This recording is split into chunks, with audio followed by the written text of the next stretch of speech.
માંડવીના દરિયા કિનારે એક યુવાન અચાનક દરિયાના પાણીમાં ગરકાવ થઈ ડૂબી રહ્યો હોવાની ઘટના સામે આવી હતી। આ મુશ્કેલ અને ગંભીર પરિસ્થિતિમાં ત્યાં હાજર 3 સ્થાનિક મુસ્લિમ યુવકોએ જે ત્યાં પોતાનો રોજગાર ચલાવી રહ્યા છે એ લોકો અગાઉ પણ અનેક લોકોના જીવ બચાવ્યા છે। કોઈપણ સાથ વગર પોતાની જાનની પરવા કર્યા વિના સમય સૂચકતા વાપરી ડૂબતા યુવાનને હેમખેમ બહાર કાઢી માનવતાનું ઉત્તમ ઉદાહરણ પૂરું પાડ્યું છે।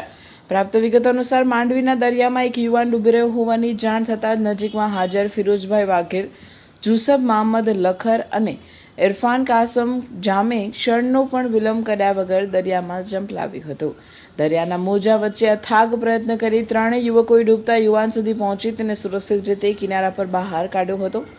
પોતાના જીવના જોખમે કરેલી આ ત્વરિત કામગીરીને કારણે યુવાનનો જીવ બચી ગયો। ઘટના બાદ સ્થળ પર હાજર સ્થાનિક લોકો અને અન્ય પ્રવાસીઓએ આ ત્રણેય યુવકોની બહાદુરી અને સાહસિકતાને બિરદાવી હતી। સમગ્ર પંથકમાં ત્રણેય યુવકોના આ માનવતાભર્યા કાર્યની વ્યાપક પ્રશંસા થઈ રહી છે।